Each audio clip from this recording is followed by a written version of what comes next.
Soybean में कई type की इल्ली आती हैं, जैसे सेमी लूपर आता है, हरी वाली इल्ली आती है, तंबाकू की इल्ली आती है और चने की इल्ली आती है। लेकिन अब की बार एक नई इल्ली देखने को मिल रही है, हालांकि ज़्यादातर लोग इसको तंबाकू की इल्ली बता रहे हैं।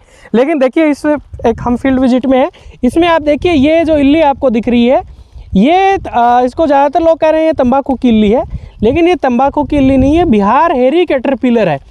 तंबाकू की इल्ली पे इतने बाल नहीं होते हैं, इस पर हल्के हल्के बाल हैं। अब तंबाकू की इल्ली और ये जिसका जो पौधे का डैमेज का सिम्टम आप देखोगे तो ये दोनों का लगभग सेम ही दिखेगा। तंबाकू की इल्ली भी ऐसे ही पत्ती की निचली सतह पे अंडे देती है और उसके बाद में उसका जो इल्ली होती है उसका भी जबड़ा कमज़ोर होता है, तो वो पत्ती की सतह को खुर्च खुर्च के खाती है और वो पत्ती पूरी आपकी सफ़ेद हो जाती है। वैसे ही ये बिहार हेरी कैटरपिलर का भी शुरू में जबड़ा कमज़ोर होता है। शुरू की जो इंस्टार है इसमें जबड़ा कमज़ोर होता है तो पत्तियों को खुर्च के खाता है और वो बिल्कुल आप जैसे देख रहे हो नेट की तरह होगी, एकदम सफ़ेद पत्ती होगी। बिहार हेरी कैटरपिलर तंबाकू की इल्ली जितना तो डेंजर नहीं है, लेकिन ये भी डेंजर है क्योंकि ये इल्ली भी फील्ड के अंदर 20-21 दिन रहनी है, तो ये भी बहुत डेंजर है। तो हमें क्या करना है, सबसे पहली बात तो हम इस चीज़ को समझें कि इसकी जो मादा होगी वो पत्ती की निचली सतह पे समूह में अंडे देगी, फिर ये इल्लियाँ निकलेंगी और शुरू में ये जो अवस्था है इसमें ये नीचे से पत्तियाँ स्क्रैप करेगा और ये बिल्कुल जैसे देख रहे हो आप नेट की तरह होगी। लेकिन जैसे ही ये एडवांस स्टेज में जाएगी वैसे इसके जबड़े मजबूत होंगे, उसके साथ साथ ये देखिए जाली बनाना स्टार्ट करेगी। अब देखिए ये थोड़ी इल्ली बड़ी हो गई है तो ये यहाँ से इस पत्ती इसको उसने काटना स्टार्ट कर दिया। अब ये पहले शुरू में एक पौधे की पत्ती पे देगी, लेकिन देख रहे हो आप 5-7 पौधों में ये फैल गई है। आप 2-3 दिन में देखोगे ये पूरे फील्ड के अंदर फैल जाएगी।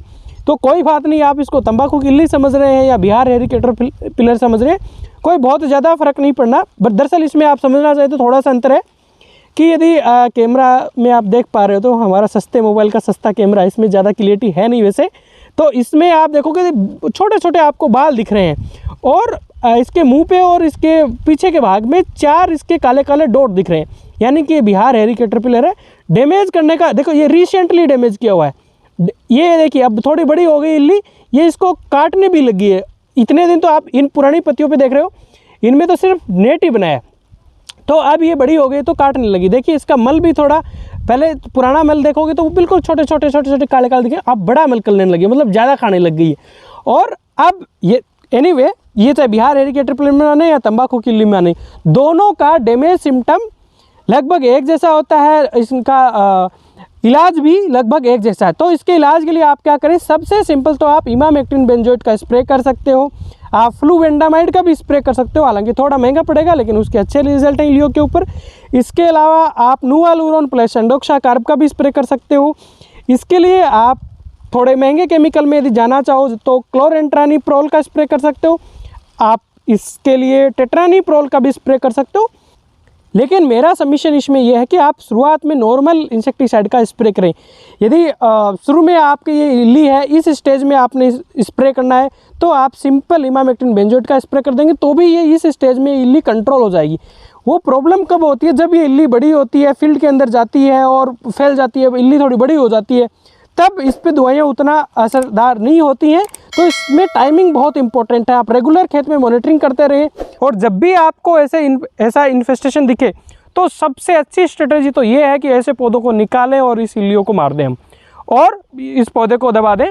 और उसके बाद में हमें इसी स्टेज में जितना जल्दी हम स्प्रे कर सकते हैं उतना अच्छा है, क्योंकि एक बार ये पौधे से उतर के और दूसरे पौधों पे चली गई, खेत में फैल गई, तो ये फिर बड़ी डेंजर है, काफ़ी नुकसान करेगी। क्योंकि शुरुआत में तो ये ऐसे नेट बनाएगी लेकिन लेटर स्टेज में नेट नहीं बनाएगी, ये फली को भी नुकसान करेगी, ये आपके यदि फ्लोरिंग पे क्रॉप है तो उसको भी नुकसान करेगी।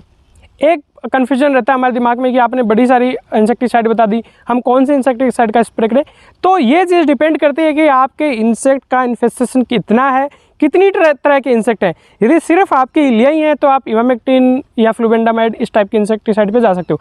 लेकिन यदि आपकी इल्लियों के साथ मान लो कि गिडल बिटल भी है, तना मक्खी भी है और वाइट फ्लाई भी है, तो आप जो मिक्सर प्रोडक्ट हैं जैसे क्लोरेंट्रानिप्रोल प्लस लेमडा, इन पे जाएंगे तो ज़्यादा बेहतर रिजल्ट मिलेंगे। तो एक तो चीज़ ये डिपेंड करता है कि आपका इंसेक्ट का इन्फेस्टेशन कौन कौन से का है।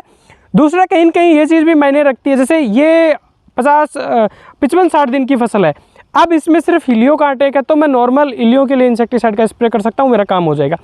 पर मान लो आपकी लॉन्ग ड्यूरेशन वेराइटी है, 3 फीट उस वेराइटी की हाइट आ गई है और उसके अंदर इलिया भी हैं, बाकी इंसेक्ट भी हैं। अब इसके अलावा आप आगे कोई इंसेक्टिसाइड का स्प्रे करने का मानस नहीं रखते या नहीं कर पाएंगे, तो आप ऐसा इंसेक्टिसाइड करो जिसका आपके लंबे टाइम तक रिजल्ट रहे, जैसे क्लोरेंट्रानिप्रोल को बोल सकते हो, थोड़ा उसका लॉन्गर उसका रिजल्ट रहता है, तो उस टाइप के आप इंसेक्टिसाइड पे जाएंगे तो बेहतर रहेगा। तो एक तो डिपेंड करता है कि आपके किस टाइप का इंसेक्ट का इन्फेस्टेशन है, दूसरा डिपेंड करता है कि आपके कितने लंबे टाइम तक वो फसल आपके खेत में रहेगी और आगे मौसम कैसा बन रहा है। तो इन तमाम चीज़ों को ध्यान में रख के आप इंसेक्टिसाइड का सिलेक्शन करें। मैं कह रहा हूँ आप इमामेक्टिन कर दो या फ्लूबेंडा या नूवलग्रोन प्लस शंडोक्सा कार्प कर दो, तो वो नहीं करें। आप बिल्कुल आपके एरिया की, आपकी क्रॉप की सिचुएशन देखें, आप वेदर की सिचुएशन देखें कि आगे कैसा रहने वाला है, तो उन सब चीज़ों को ध्यान में रखते हुए आप इंसेक्टिसाइड का स्प्रे करें। इस स्टेज पे आप नॉर्मल यदि इंसेक्टिसाइड का स्प्रे करेंगे तो भी कंट्रोल हो जाएगा, पर यदि बहुत लेट हो जाएंगे तो आप हैवी मॉलिक्यूल स्प्रे करोगे तो भी हो सकता है कंट्रोल नहीं हो। तो उम्मीद करता हूँ ये जानकारी अच्छी लगी होगी। फिर मिलेंगे एक नई जानकारी के साथ। आपको यदि जानकारी अच्छी लगी, मेरा प्रयास सार्थक लगा, तो आप इस चैनल को सब्सक्राइब कर सकते हो ताकि मैं जब भी नया वीडियो डालूँ तो आपके पास नोटिफिकेशन आ जाए। नमस्कार, जय हिंद।